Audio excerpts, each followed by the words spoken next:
নমস্কার বন্ধুরা, welcome to my channel Bengal ultra sports.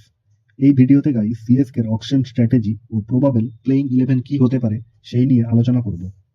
বন্ধুরা, আগামী ডিসেম্বরের 16 তারিখ হতে চলেছে আইপিএল 2026-এর মিনি অকশন। যদি সিএসকে এর স্কোয়াড নিয়ে কথা বলি, ঋতুরাজ গাইকোয়াড অবশ্যই এই টিমের ক্যাপ্টেন্সি করবে। সঞ্জু স্যামসনকে এই টিমে ট্রেড করে নিয়ে এসেছে যেমন, তেমনই রবীন্দ্র জাদেজা এবং স্যাম কারানের মতন গুরুত্বপূর্ণ প্লেয়ারদেরও রিলিজ করেছে। এই সিএসকে টিমের স্কোয়াডটাকে নিয়ে অ্যানালাইসিস করে দেখব কোন কোন জায়গায় এদের প্লেয়ার চাই। সিএসকের পার্স এখন 43.6 কোটি টাকা আছে। কলকাতা নাইট রাইডার্সের সব থেকে বেশি এবং সেকেন্ড হাইয়েস্ট এই সিএসকে টিমের কাছেই আছে। যদি এদের রিলিজ নিয়ে কথা বলি, তাহলে যেই ওভারসিজ প্লেয়ারদেরকে এরা রিলিজ করেছে তারা হলো Sam Curran, Matheesha Pathirana, Devon Conway, Rachin Rabindra, এই প্লেয়ারগুলোকে রিলিজ করেছে। আর ইন্ডিয়ান প্লেয়ারদের যদি কথা বলি, রবীন্দ্র জাদেজা, রাহুল ত্রিপাঠী, দীপক হুডা, বিজয় শঙ্কর, শেখ রশিদ, কমলেশ নাগরকট্টিকে এই টিম রিলিজ করেছে। এই সময় যদি এই টিমের স্কোয়াডটা দেখি, তাহলে ঋতুরাজ গাইকোয়াড অবশ্যই এই টিমের ক্যাপ্টেন। আর যদি প্রথম তিনটা প্লেয়ার দেখি, তাহলে ঋতুরাজ গাইকোয়াডের সঙ্গে সঞ্জু স্যামসন, আয়ুষ মাত্রে।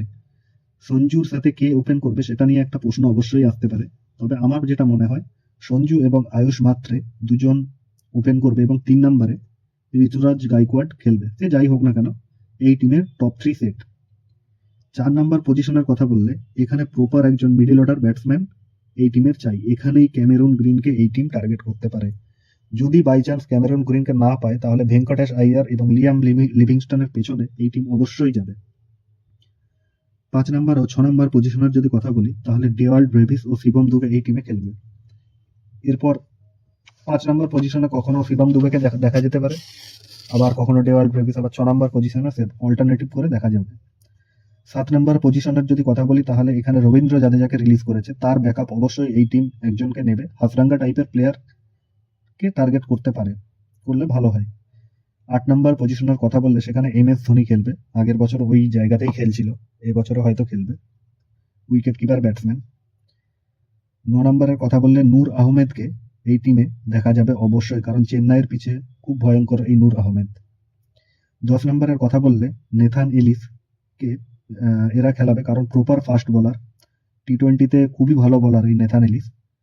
তবে তার ব্যাকআপ একজনকে নেবে, যদিও জেমি ওভারটন আছে, তবে আমার মনে হয় যেটা আরো একজন এই জায়গায় প্লেয়ার এরা নেবে। এই জায়গায় এনরিক নোকিয়া এইরকম টাইপের প্লেয়ারকে এরা টার্গেট করতে পারে। 11 নম্বরের কথা বললে, এখানে গুরজাপনীত সিং একটা অপশন আছে, যে ইদানিং খুব ভালো করছে ডোমেস্টিকে। মানে মেন ব্যাটেলটা যদি এই টিমের দেখা যায়, তো এটা তো হয়ে গেল প্লেইং 11। আর যদি মানে মেন ব্যাটেলের কথা বলি, এই টিমের সাথে কোন টিমের ব্যাটেল হতে পারে, তবে অবশ্যই কেকেআর এর সাথে কিন্তু এই টিমের একটা বড় ধরনের ব্যাটেল হবে অকশন টেবিলে বা অকশন রুমে। ঠিক আছে, দেখা যাক কি হয় 16 তারিখ অকশনে। তো বন্ধুরা, এই ভিডিওটা এখানেই শেষ করছি। ভিডিওটা ভালো লাগলে লাইক করবে, কমেন্ট করবে। এরকম আরো ভিডিও পেতে চ্যানেলকে অবশ্যই সাবস্ক্রাইব করে পাশে থাকা বেল আইকনে ক্লিক করবে পরবর্তী ভিডিও নোটিফিকেশন পেতে। Bye bye.